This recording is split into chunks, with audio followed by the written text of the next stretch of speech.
1948 میں برطانیہ سے آزادی کے بعد فوج میانمار کا سب سے طاقتور ادارہ رہا ہے۔ میانمار کی فوج کو ٹٹماڈو کے نام سے جانا جاتا ہے اور میانمار ایک بلیک لسٹڈ کنٹری ہے۔ یہ ایلسٹ اوپیم پیدا کرنے والا دوسرا بڑا کنٹری ہے۔ میانمار جسے پہلے برما کے نام سے جانا جاتا تھا، اس میں 90% بدھ مت ہے، جبکہ 10% میں کرسچن، مسلم اور ادر ریلیجن سے تعلق رکھنے والے لوگ رہتے ہیں۔ اس کا کیپٹل نیپیڈو ہے اور اس کا کل رقبہ 6,76,578 کلومیٹر ہے۔ اس کی سرحدیں بنگلہ دیش، بھارت، چین اور تھائی لینڈ سے ملتی ہیں اور اس کا سب سے بڑا سٹی ینگون ہے۔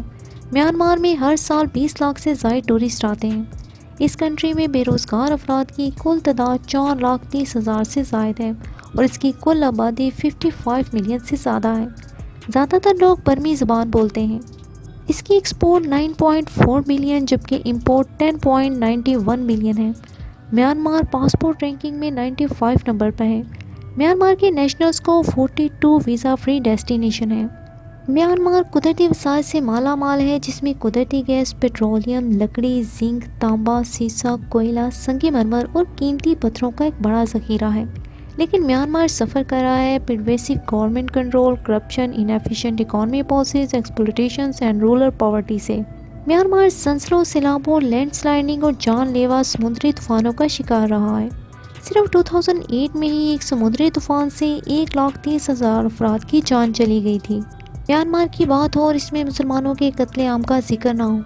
صرف 2017 میں ہی 25,000 مسلمانوں کو قتل کیا گیا، 18,000 سے زائد خواتین کا گینگ ریپ کیا گیا اور 1,16,000 مسلمانوں کو بری طرح پیٹا گیا، 36,000 سے زائد مسلم کو زندہ جلایا گیا اور 392 مسلم دیہات جلا دیے گئے۔ ان تمام واقعات پر چپ سادھنے والی نوبل امن انعام یافتہ آنگ سین سوچی کی بات نہ ہو تو میانمار کی ہسٹری ادھوری رہے گی۔ آنگ سین سوچی نے نہ صرف مون ورت رکھا بلکہ عالمی عدالت انصاف میں پیش ہو کر اپنی آرمی کی حمایت کی، جبکہ وہ خود بھی اپنی آرمی کے ظلم و ستم کا شکار ہو چکے ہیں۔ ان کے فادر آنگ سین نے میانمار کی آزادی میں ایک اہم کردار ادا کیا تھا۔ میانمار ان کنٹریز میں سے ایک ہے جنہیں ان کی آرمی ہی کنٹرول کرتی ہے، ڈائریکٹ یا انڈائریکٹ، جیسا کہ پاکستان۔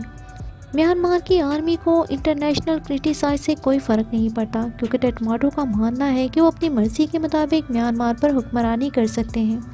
یہ بھی ایک بڑی وجہ ہے کہ FATF کی جانب سے میانمار کو بلیک لسٹ قرار دیا گیا ہے۔ میانمار کی فوج نے $1 ارب کے ویپنز رشیا، چین، سنگاپور، تھائی لینڈ اور بھارت سے امپورٹ کیے ہیں۔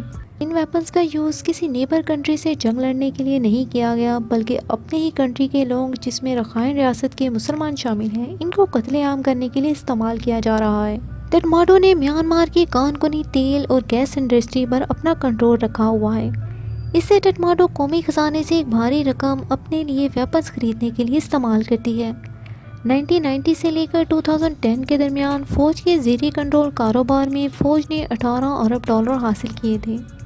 ٹٹماڈو کے ظلم و ستم کی ہسٹری 1948 سے شروع ہوئی ہے اور اب تک جاری ہے، جس میں پارلیمنٹ اور آئین میں بھی خود کو سب سے اونچے عہدے پر رکھنا شامل ہے۔ میانمار کی فوج نے ملک میں اپنی مداخلت کے لیے ایک آئین تیار کیا ہے، جس میں آرٹیکل 417 کے تحت فوج کنٹری کے معاملات کو سنبھال سکتی ہے اگر کنٹری کسی ایمرجنسی حالات میں ہو، اور مزید فوج کی حکومت کو کنٹرول کرنے کے لیے اہم وزارتیں اور پارلیمنٹ میں 25 نشستیں فوج کے لیے محفوظ ہیں، یعنی اہم وزراء کا تعلق بھی فوج سے ہوگا۔ اور اس آئین کے مطابق ٹٹماڈو کو سویلین قانون سازوں کی جانب سے پیش کیے گئے آئینی اصلاحات کو ویٹو کرنے کا بھی اختیار شامل ہے۔ میانمار نے 1947 میں برطانیہ سے آزادی حاصل کی تھی اور اس میں سب سے اہم کردار آنگ سین کا تھا، جو کہ برطانوی آرمی کے جنرل بھی تھے۔ پھر میانمار میں الیکشن ہوئے جس میں 255 میں سے 248 سیٹوں پر آنگ سین نے کامیابی حاصل کی۔ آنگ سین اور ان کے وزراء میانمار کا آئین تیار کرنے میں لگ گئے کہ 19 جولائی 1947 کو اپوزیشن لیڈر کے کہنے پر آنگ سین اور ان کے وزراء کو گولی مار کر ہلاک کر دیا گیا۔ پھر آنگ سین کے قریبی ساتھی جنرل نی ون نے برما کا کنٹرول سنبھال لیا۔ نی ون کے دور حکومت میں فوجی حکمرانی کے خلاف وقفے سے پروٹیسٹ ہوتے رہتے تھے، لیکن ان پروٹیسٹ کو وائلیشنز کے ذریعے دبا دیا جاتا تھا۔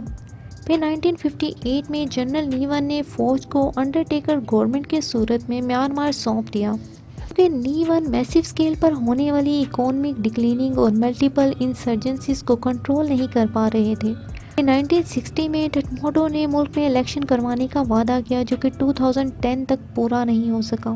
اس دوران بہت سارے پروٹیسٹ ہوئے جنہیں آرمی نے اپنی ویپنز پاور سے بری طرح کچل دیا۔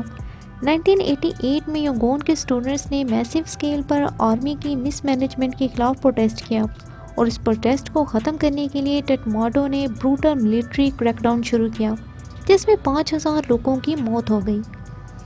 اس سے میانمار کے لوگوں کے دلوں میں ٹٹماٹو کے لیے رسپیکٹ اور سپورٹ ختم ہو گئی۔ آنگ سین سوچی نے اپنی پارٹی NLD کی بنیاد رکھی اور ٹٹماٹو پر الیکشن کروانے کے لیے دباؤ ڈالنا شروع کیا۔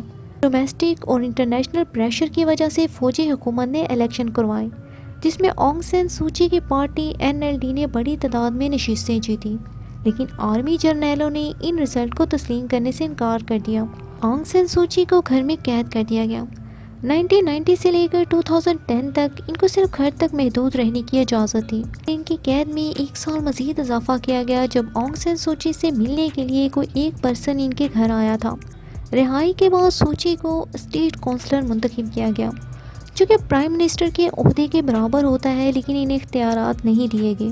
تبھی آنگ سین سوچی کو مسلمانوں کے قتل عام جیسے سنگین الزامات کا سامنا کرنا پڑا انٹرنیشنل لیول پر۔